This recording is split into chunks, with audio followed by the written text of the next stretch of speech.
Manx Radio. The Mannin Line with Andy Wint.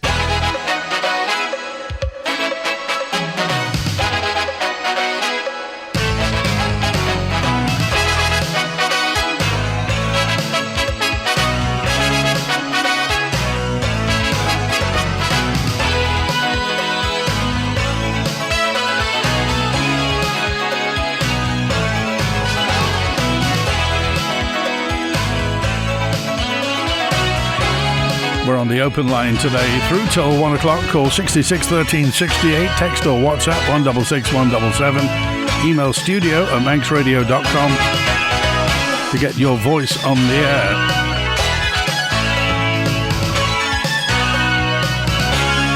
So whatever's on your mind, you're on. And still to this day, after all the fuss about those forged UK £20 notes, has anybody seen any at all, apart from the one that was in the Port Jack Chippy? Has anybody, or are we being kept in the dark over this? These forged £20 notes. Well, there's an answer to that. Only use Manx ones. And the problems with connectivity issues regarding Manx Telecom. How is it? They did say, by the way, if you do have problems, you must give them a call on 624 624, or if you're in and around Douglas, nip into the shop in Strand Street and speak to a member of the team, or go to manxtelecom.com/support if you are having problems with connectivity issues. And by the way, we got a question yesterday about what the story was with Bus Vannin, with the lots of services affected with no explanation. Well, we tried to find out, James, and we've asked Bus Vannin. Reply, has there come none? From the answer phone. Hi, I'm phoning up about my tax disc for the car. I went up to the tax place, test centre, paid for my tax disc for my car, and still haven't received it, and now the tax disc has run out. Has anybody else had this trouble, or is this the way of the DOI or the tax or whatever, the test place, making money for people to find this because our tax disc has run out? Thank you. Bye-bye. Thank you, Mary. And if you have a problem with that, if you've been and bought a tax disc and don't have it yet, then please do get in touch with that.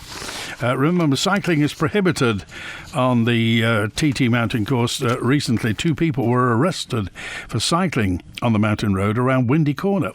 Why would you do it? Why? Especially as the traffic's coming the other way. Lord above. There's clear signage across the mountain road advising cycling on that section of the road is not permitted, so please follow the instructions. Well, we're closed. There's been another delay, obviously, you've heard. Julian's on now. Hi, Julian. Hi, Andy. Yeah, I'm just looking on your webcams. It's looking pretty good around the island at the minute. I suppose they're just waiting for all those drops of rain, and I suppose the trees will be dripping on the road as well, so they'll have to wait for that to evaporate. Well, there is, but the good thing is, certainly around Glen Helen, they've trimmed all the trees back through Glen Helen, so that's going to dry a lot quicker than it would have done otherwise. Yeah, I was through on the bike the other day, and I noticed that they've really given that a good pruning, haven't they?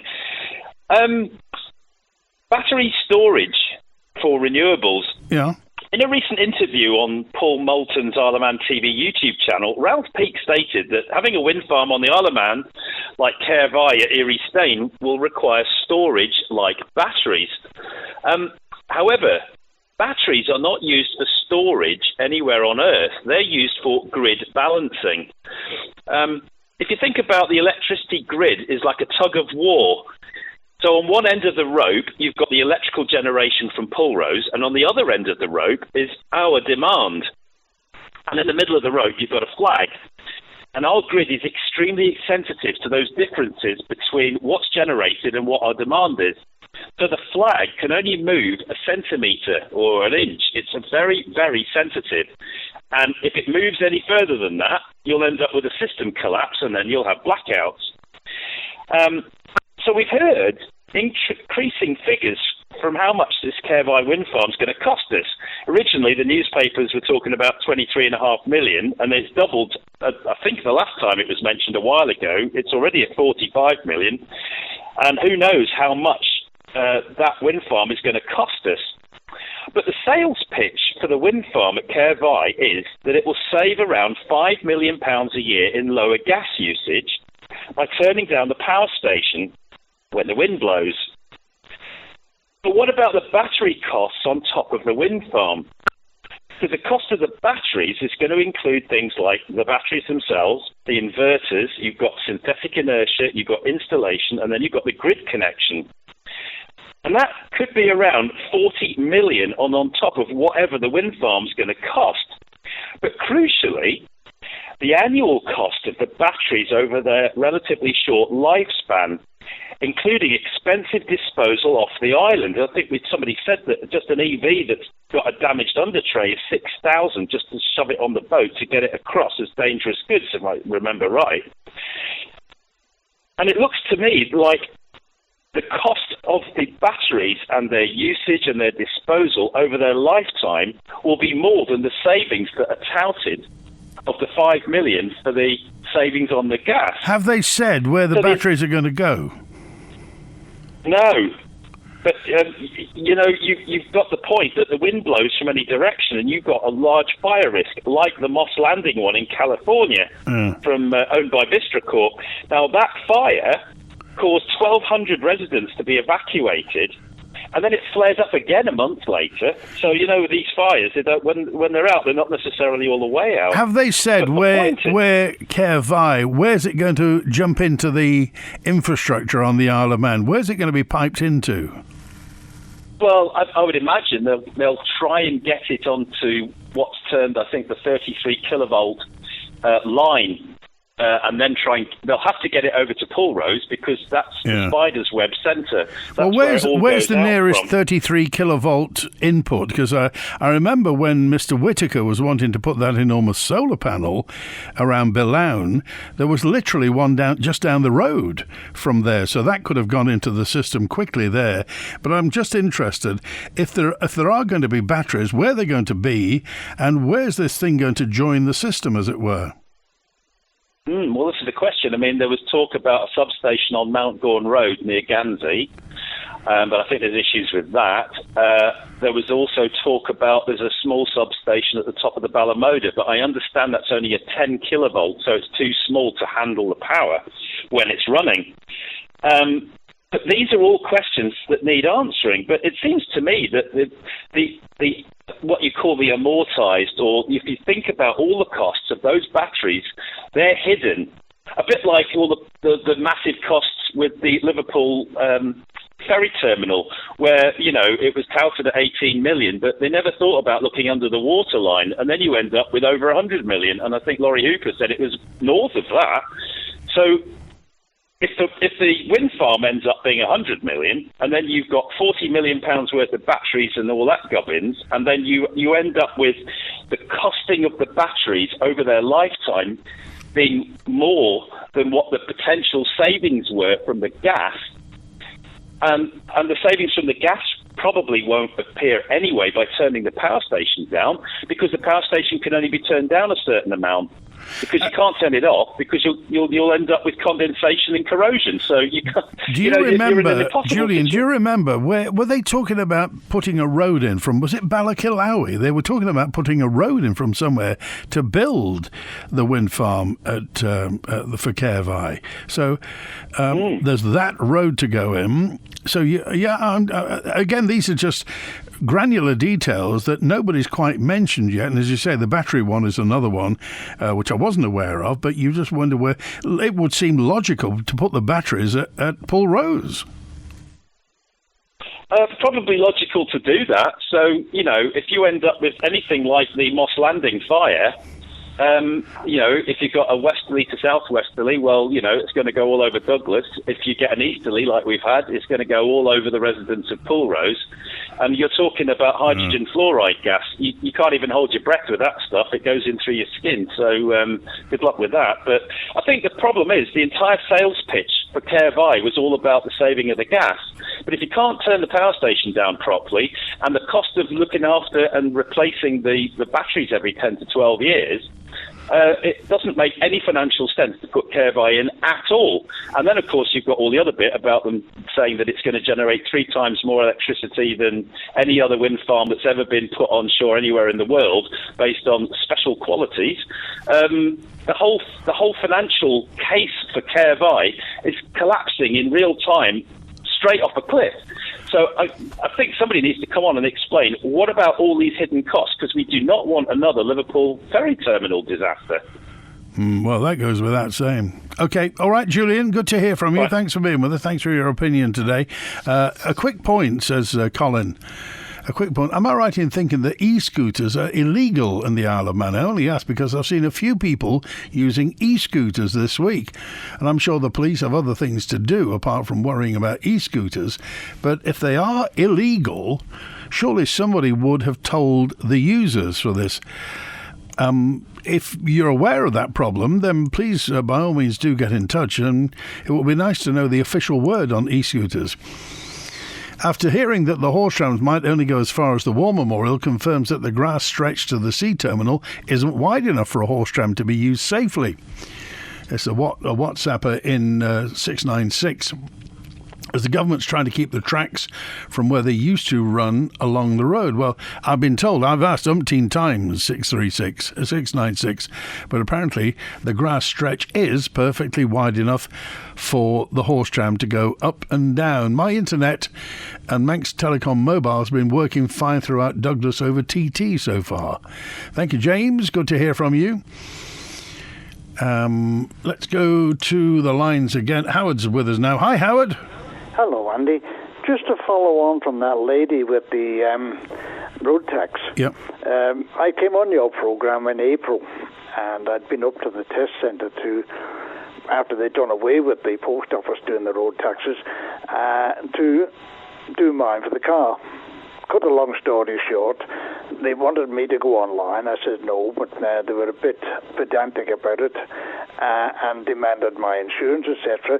But to cut a long story short, they said, oh, it'll be 10 days before you get your road tax, the disc.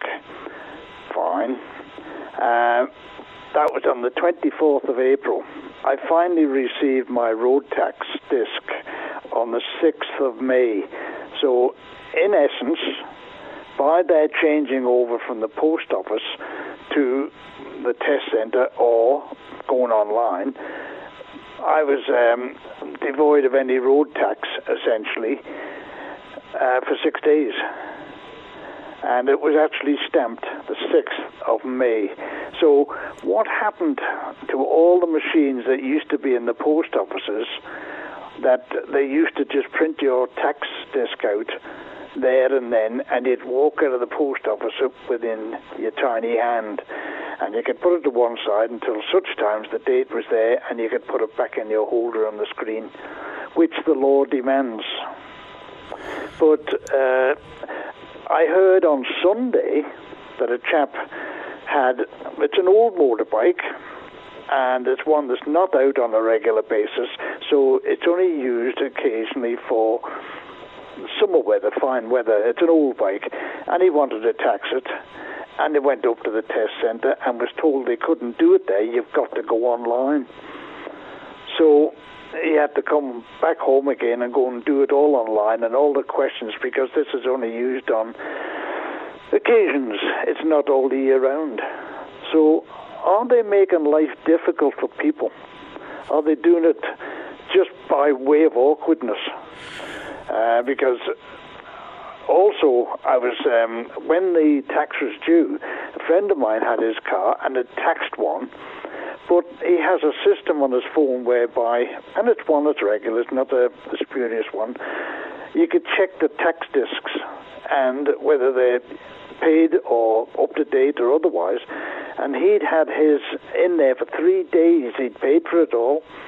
Luckily enough, he had a receipt, but it was coming up on the screen as untaxed. Now, if the traffic wardens have a similar system and they go to this and say it's untaxed, even though the vehicle is with no tax disc, which, again, as I say, you're legally obliged to show it, you can be fined for not.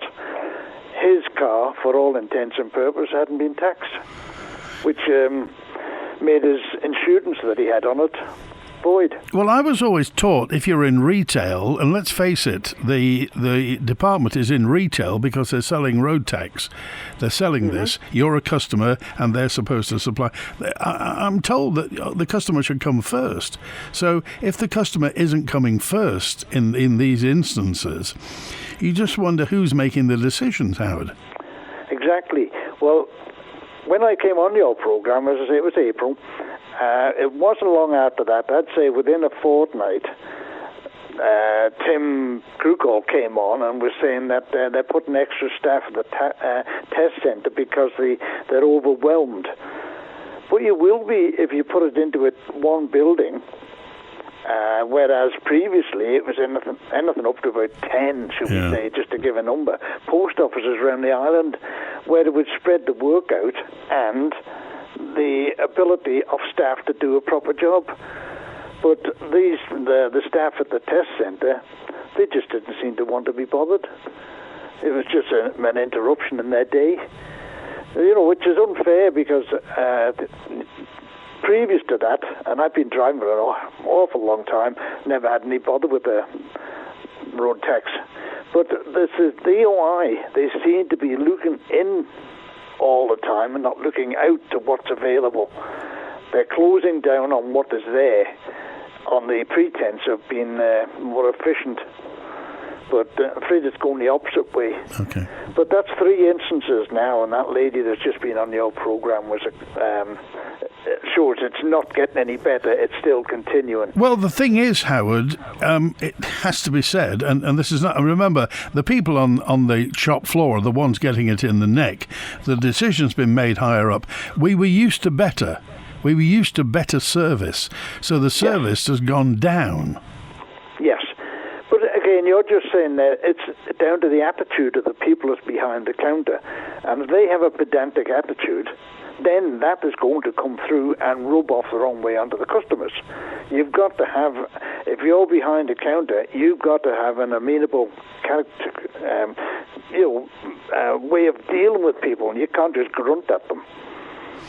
Those days went out when they were scraping their knuckles on the ground, and that's what seems to be happening now. The DOI are going back to the Neanderthals. Okay. All right, Howard, good to hear from you. Thanks for being with us today. Take care. Bye now. Okay.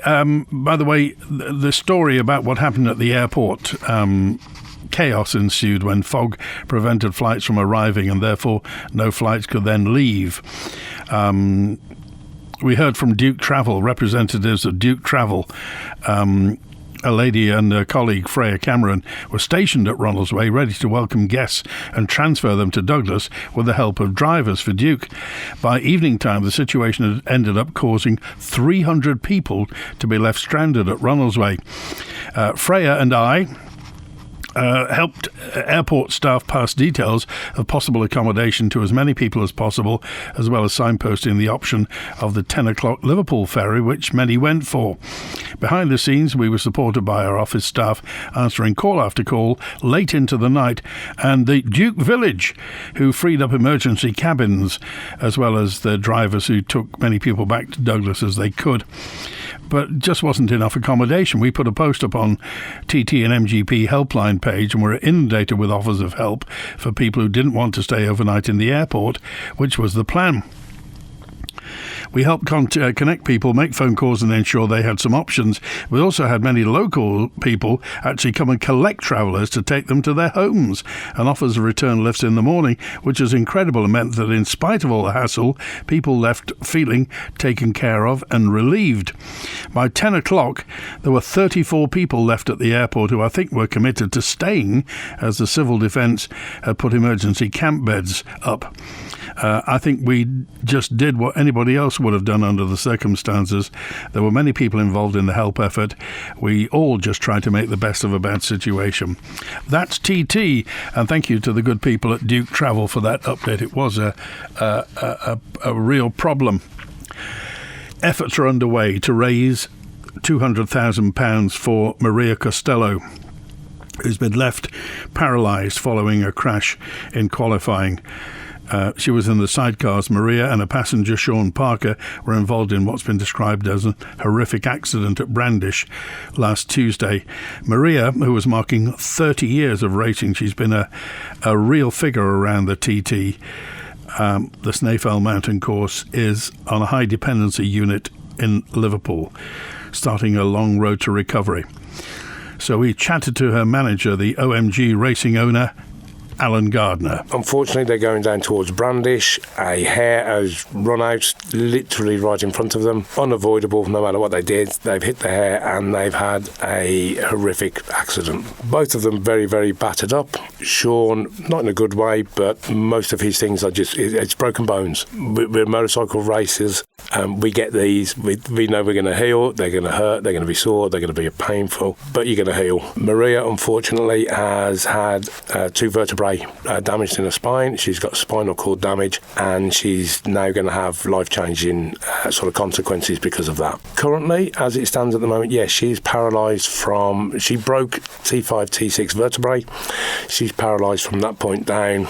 You can Google away. You'll see this is very roughly midpoint in your chest. Current status is she's paralysed. We're hopeful that something can be done. We know that that's probably not a very easy thing. But there are specialists somewhere in the world. We don't know. Who knows what can be done, and who knows what modern science is going to come up with next year. Now, let me just take you back to that Tuesday evening. Were you watching? We were. She wasn't actually one of the outfits, the sidecar outfits that was being followed at the time. And then it very quickly became apparent, well, there was a red flag, it very quickly became apparent to us that it was Maria and Sean. And then you sort of lose contact, which is the norm, and we expect that. And it's quite an anxious time then to try and find out what's happened. But yeah, whoever it is, you're always going to have grave concern. But when it's somebody that you are absolutely linked to, then yeah, I mean, your first thought is, have we done anything wrong? I mean, the guys that build the outfit for her are distraught trying to work out, was there something wrong? Did something fail? Did a part fail? We very quickly found out that that there was a hare involved, and so it was an unavoidable. It wasn't mechanical error. It wasn't mechanic error. It wasn't component failure. It wasn't driver or passenger error. It was one of those freak accidents where wildlife has decided to join us. That was Alan Gardner from OMG Racing, and the story and the situation with Maria Costello. If you want more information, by the way, go to manxradio.com, click on our news page, and you'll see the full story. But it goes without saying, we all wish Maria all great good luck for the future and as much of a recovery as she can make. Healthcare can often feel disjointed, uncoordinated and lonely, especially when off-island care is required. That is not the case at Clinic Savoie. With clinics in Douglas and Ramsey, Clinic Savoie is the first private integrated healthcare service to bring together Manx GPs, specialists and carefully selected partners who all work together to ensure your care is completely focused on you. Call 682,000 or visit clinicsavoie.com. Take the next step with Clinic Savoie. Manx Memorials in Ballasalla will guide you in creating beautiful, lasting memorials across the island. From a wide range of granite and marble headstones, custom inscriptions, expert renovations and pet memorials, adding care and compassion in every detail. We offer families peace of mind for years with perpetual grave care. We're there when you need them most. Call 843-861 or email matthew@manxmemorials.co.uk. Looking to make the most of your savings?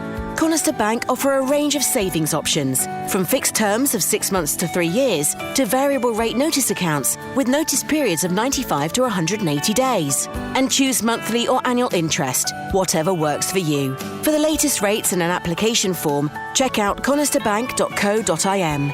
Conister Bank, celebrating 90 years of community, heritage and connection. Here for the journey. All deposits are subject to status, terms and conditions apply. No early withdrawals permitted. Qualifying deposits made with Conister Bank are covered by the Isle of Man Depositors Compensation Scheme as set out in the Depositors Compensation Scheme Regulations 2010. Do you ever feel that the news sounds, well, a little familiar? Chances are it's because you've heard it all before. Using windmills to produce power? We were trialling those in the early 1960s. Old news. Reform of the Legislative Council. They were talking about that in the 1950s and earlier. Old news. Problems at Peel Commissioners? The Examiner suggested there was another farce there in 1945. Old news. Listen to these stories and more in the Old News podcast with me, H, available via your usual podcast provider or direct from the Manx Radio website. And you can also hear each new podcast broadcast live every Sunday morning just after 8:30. There's nothing new under the sun, it seems. It's all old news. The Mannin Line with Andy Wint. 12:30, and here's Ian. Hi, Ian. Hi, Andy. Good afternoon. I missed the beginning of your programme, so I'm coming in on this road tax issue. Right. Not knowing everything that's been said already. I've just renewed my road tax. I sent the application off on the 15th of May in the post. And I was getting worried this week because, last week even, because I hadn't got a tax disc. I tried ringing them. No, they don't answer the phone.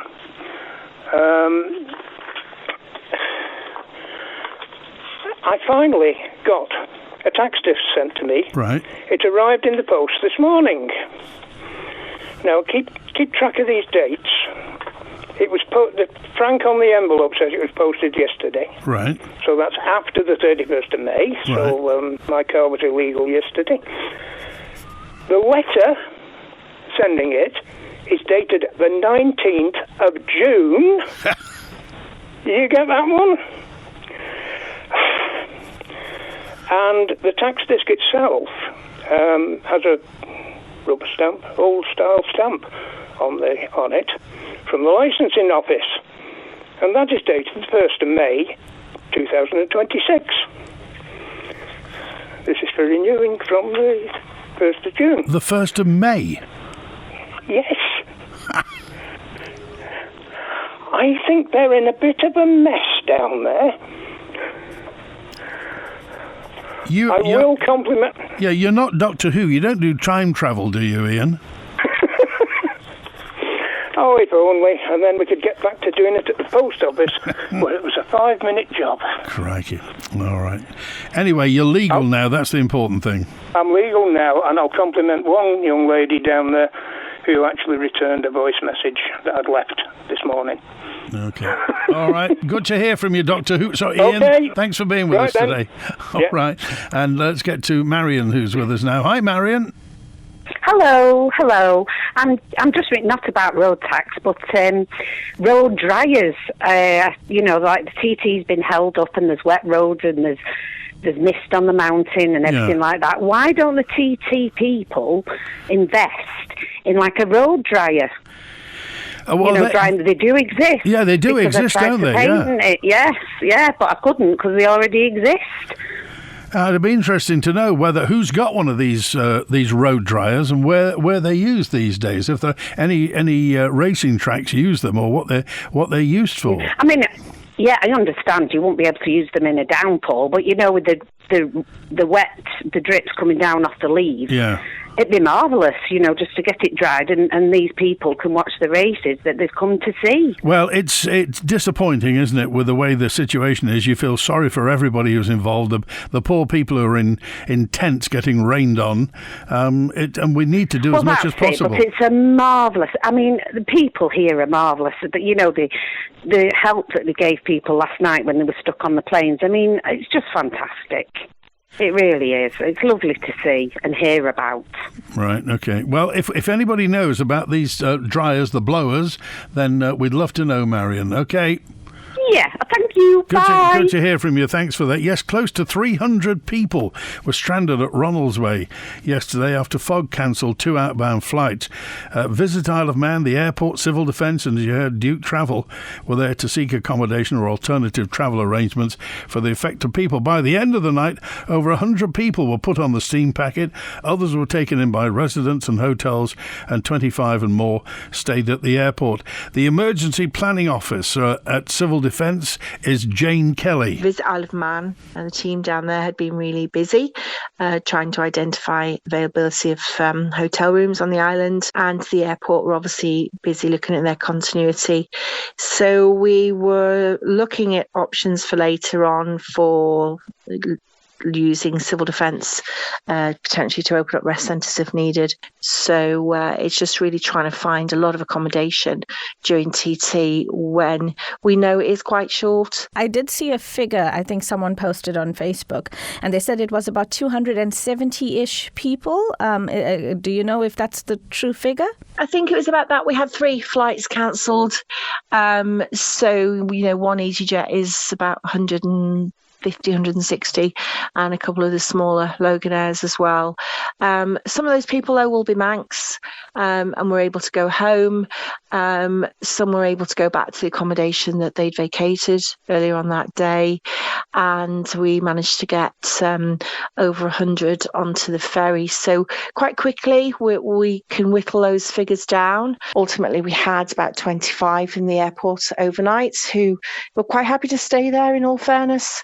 We provide them with camp beds, we provide them with duvets and pillows, and they get some sleep overnight. It's 10 o'clock on Tuesday morning. You haven't slept yet because you've been busy doing all of these coordinations and assisting people. We stood civil defence down about 10 o'clock.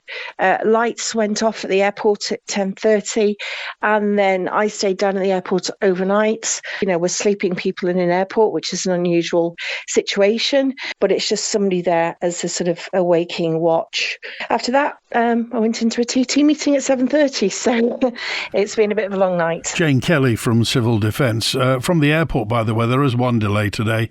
The inbound 12:30 EasyJet from Manchester is not in until 10 to 2, which means that the outbound EasyJet to Manchester won't be going at 1 o'clock. It'll be going at 20 past 2. Margaret's on now. Hi, Margaret. Hello. About the road tax. Yeah. My car was due to be taxed at the end of May. I got the form from them mid-May, and I posted it off on the 14th to Tremode or wherever they are. And I put a copy of the insurance in with it. I got the tax disc back on the 29th, and the stamp on it was dated the 28th, but they sent me 2, both identical. Oh, great. So, somebody's doing something, but we're not quite sure what. My word. Well. So I got 2 for the price of 1, but the second one's absolutely no use to me because it's exactly the same as the first. All right. Hey, Margaret, it's good to hear from you. Thanks for calling today.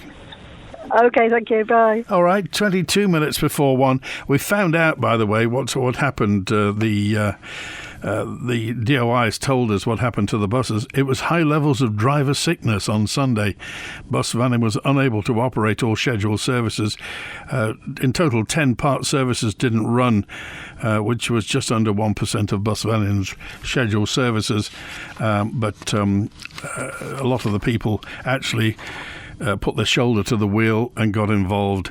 An example of a part service will be the Service 11 from Port Erin to Onchan via Douglas, but only the section between Douglas and Onchan didn't operate. The section from Port Erin to Douglas still operated. Therefore, it looks worse than what it was, apparently. Anyway, it was driver sickness. G dropped a note into me and just says, the Isle of Man needs cheap energy more than clean energy. The cost of wind turbines, power grid upgrades and related infrastructure will make green energy unaffordable and could be the final straw for businesses and domestic customers. And also remember, these smart meters could also permit the MUA to ration supply if the wind doesn't blow. Well, that's one way of looking at it. Whether those smart speakers could turn your electricity off, I wonder. And a note in from Christina. This is Save Our Cregneash bus people. The information about the number 8 and 8S bus service is very unsatisfactory, and not everybody's on social media. This is why our group, the Save Our Cregneash bus, has put up information posters at the bus stops in Port St Mary, and we're currently waiting for permission to place another poster on the entrance door at Port Erin station. Hopefully it'll be there today. For those who are on Facebook, the same information poster can be found on our page, Save Our Cregneash Bus. The 8S service to Cregneash and the Sound has been cancelled, partly due to congestion caused by cars parking on the road. The service 8 to Peel is currently running, but only between Castletown and Peel. Passengers travelling from Port Erin or Port St Mary need to take a bus to Castletown and then board the number 8 from there, says Christina. Well, who are these people who are parking on the road? Christina, who are they? And presumably all these cars will have a number plate and they'll be easy to report. And if you're not supposed to park there, well... Billy says, is it time to reconsider the dates and adapt to the changes in the climate regarding TT and weather? As somebody who's travelled to the Isle of Man since the early 70s until fairly recently, I've noticed that fewer and fewer laps are being raced at the TT because of bad weather. Although I can remember some very poor weather during my visits, it seems that climate change is bringing more disruption than I remember. Given that, why doesn't the TT, the organisers, recognise what many people can see, that the traditional May and June dates may no longer work as well as they used to? Is it time to change the dates and adapt to the changes in the climate? Ian says, I agree with Howard. I was very happy with the old system for vehicle licences. This new system isn't working for the benefit of customers, and the government needs to backtrack on it as soon as possible, in my opinion. Texter 278 says, a 6-day delay for a tax disc. Around my way, people are parked up waiting for 6 months to a year, even longer for theirs, it seems. The Department of Infrastructure doesn't appear too concerned. I think Texter 278 is telling us there are people not paying road tax. But the thing is, if there's an untaxed vehicle, isn't this the law? If it's an untaxed vehicle, you can report it so it's taken away. Surely that's the case, isn't it? If these are untaxed vehicles, then they're illegally parked. Everyone should go to the test centre to renew their vehicle licences. It might cause short-term chaos, but then they'd surely have to have a rethink, says that texter. More messages coming in, and this is about energy and the environment. There's a massive battery storage plant in Texas next to a colossal wind farm and solar plant. So these facilities do exist. On the Isle of Man, batteries would only be needed when wind farms are producing more electricity than the grid can use. Before that point, output from the gas-fired power station and electricity imported through the interconnector could be reduced. The proposed wind farm here would need to be much larger before storage became a major issue. In countries such as the USA, Canada and across Europe, surplus energy is used storing pumped hydro systems where water is pumped uphill to a reservoir and then released through turbines when electricity is needed. Well, we can't do that, can we? So we don't have a method of storing electricity via a pumped reservoir. The only reservoir that we have capable of doing that is Sulby. That does have a very small hydroelectric plant, but quite how you do that is, it would be more money, wouldn't it? Regarding the promenade works, the new ferry terminal and the horse trams have all been significant cost overruns, says Brian. The idea of onshore green power generation is a non-starter. Well, that's Brian's point of view. I just wonder what your thoughts are regarding this. And anything else you care to mention. There's lots of stuff going on. This is the media and the public debate.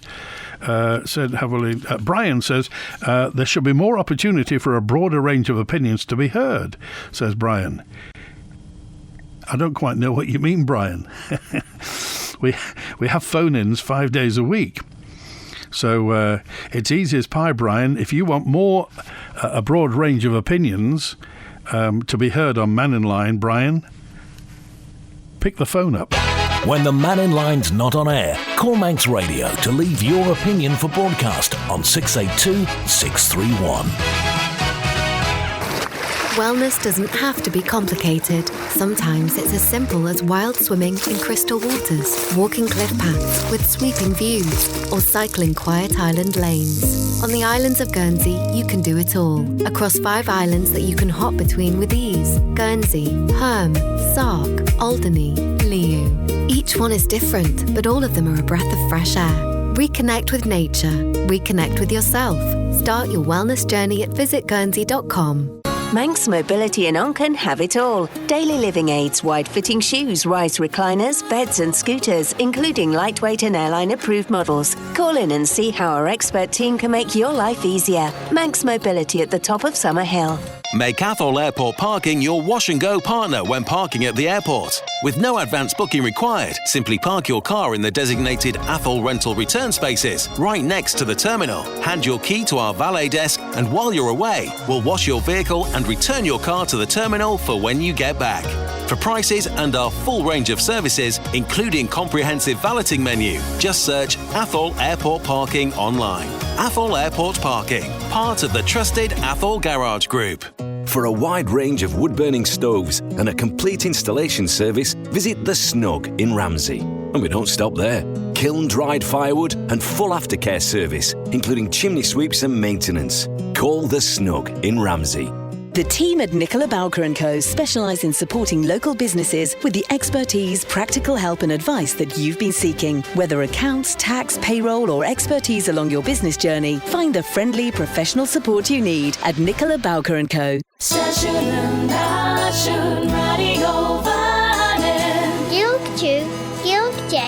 Gilg Nera. Avashanrish. A Gilg, the Manx Gaelic, Chinian Amera, the mother tongue of Elian Vannin, the Isle of Man.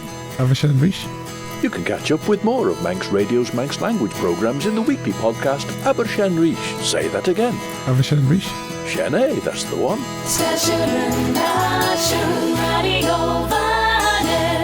The Mannin Line with Andy Wint. 13 minutes before 1, Patricia said, how come a scheme that, which only a month ago was said by the government to be less than £2 million, is now said to be over £3 million?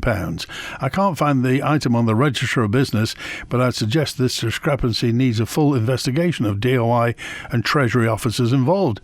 And what's been added to the project? It would appear to be a joint effort to try and stop the full reinstatement of the island's World Heritage status. Horse tramway, says Patricia. Well, apparently it's made it onto the Register of Business. And David's with us now. Hi, David. Hi, Andy.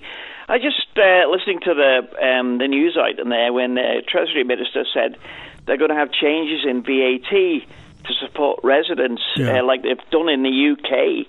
But I thought this interview wasn't very specific on what he was going to try and do, whether it was going to be fuel deductions or whatever. And just for your information too, I'm producing about 2 kilowatts. My battery's 73%, and my consumption in the house is 0.38 of a kilowatt. So if anybody wants to spare, bring the battery round, I'll top it up. Tell me, do you get to sell it back to the Manx Utilities? Do you sell it back? Yeah, and that's why I want the utilities, John Wannenberg to get on, or as chief executive from the Manx Utilities, to say, why are we only still getting paid 9p when you're charging us more money?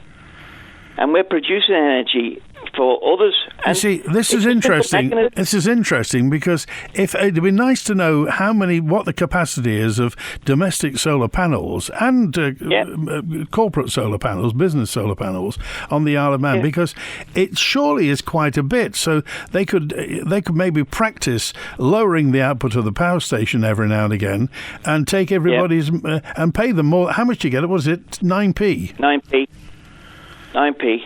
Only 9p. That's good business, we pay isn't 29, roughly. Yeah. And we get 9p. They sell at 29 and buy at 9. Good business, that, isn't it? Well, it's a good business if you're a shareholder. Yeah. And who are the shareholders of the government? Taxpayers. There you are. Yes, there we are. We're going. And that's why we want the fella on, the Manx Utilities fella on. Get him on. Let's quiz him. All right. Cheers, mate. Good to hear from you. Thanks for being with us today. My car tax is due at the end of June, says Mark J. Are we now saying that the letter with the code needed to renew online is no longer being posted out when it's time to pay road tax? If so, how do we tax our cars now?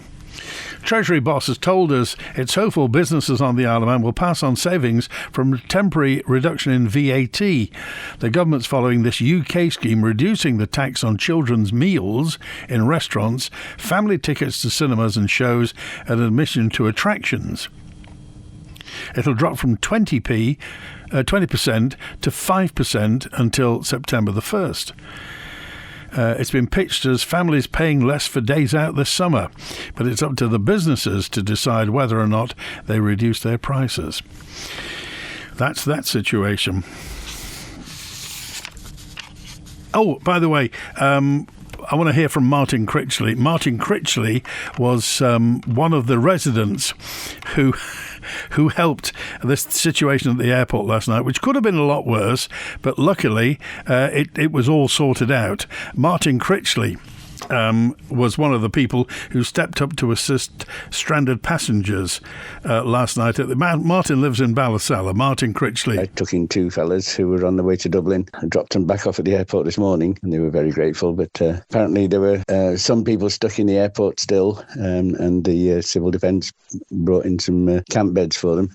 But there was an awful lot of people because there were so many cancellations yesterday because of the fog. But I think everything's running okay now. Martin, what made you step up in that moment when you read that message? Well, I used to do, and I don't do it so much, but couch surfing, if anybody wants to, because I've travelled places around the world and couch surfing. It's the cheapest way to do it, and why wouldn't you if you can help people out? Lots of gratitude and all that, and they were trying to sort of say, well, what can we give you? And, no, it's all part of the Isle of Man friendliness, really. But they were saying the security man at the airport said, no, nobody can stay here overnight. So they were panicking a bit, but apparently it did get sorted. Just taking in two is a small contribution. That's Martin from Ballasalla helping out last night. Well, it's the Isle of Man. Of course he helped out. It baffles me, says Steve P., when damp roads after Ramsey hairpin caused delays to racing, when the one-way cones direct traffic away from the racing line. If the cones directed traffic onto the racing line, would the roads dry more quickly, or am I missing something? Says Steve P. Jay says cyclists shouldn't be using busy roads during TT fortnight when dedicated cycling routes are available. Some riders continue to use the roads, causing queues and delays for other traffic instead of using the marked cycling path. Is that still going on? My granddaughter, says Ali, had to ask me for a lift to work this morning because the Castletown bus to Douglas drove straight past the stop at Saddle Mews.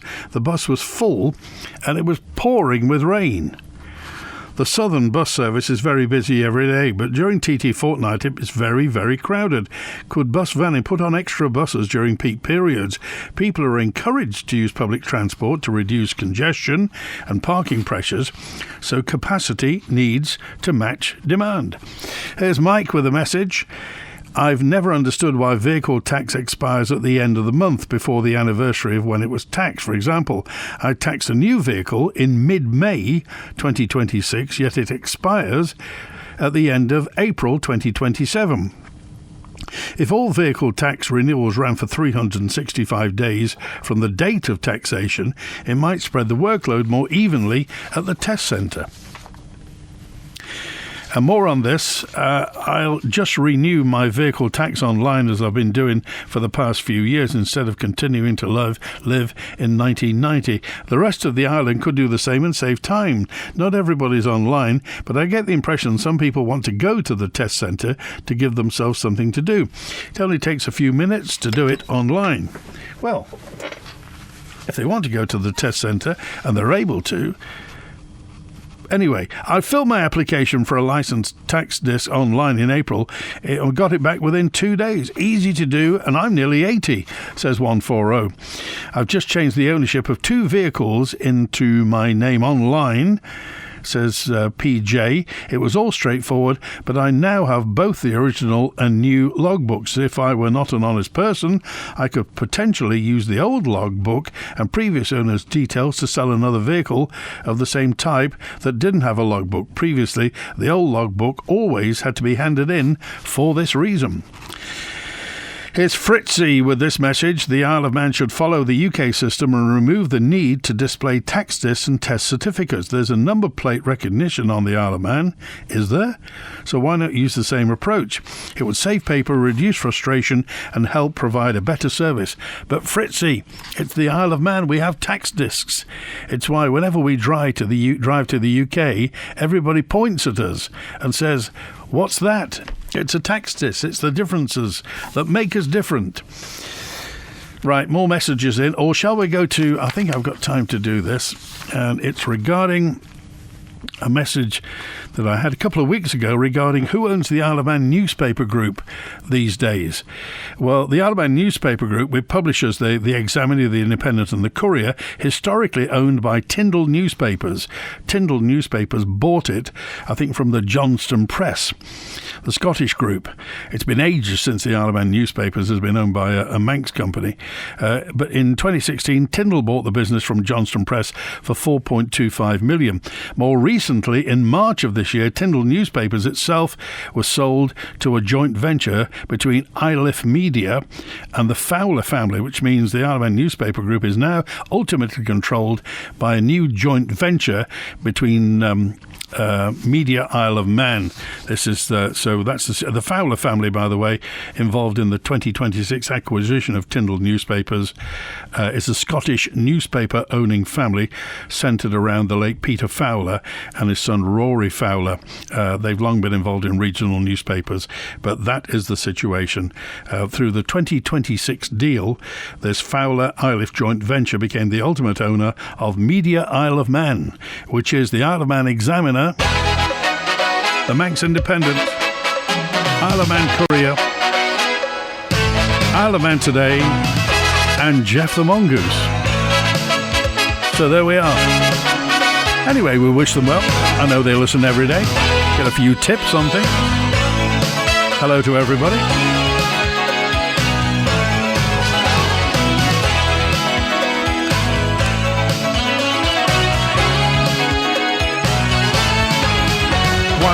While I don't watch the TT, I've worked with a number of sidecar teams in the past. Seeing everything that goes into running just one outfit makes the decision to suspend the sidecars for the remainder of the TT even more significant. It undermines everything the teams, families and supporters have invested in, the work, the emotion, the wider impact, far-reaching. It feels like the thin end of the wedge, says Fenella. That's it. Thanks to Chris on the phones. Back tomorrow. Open line. WINT.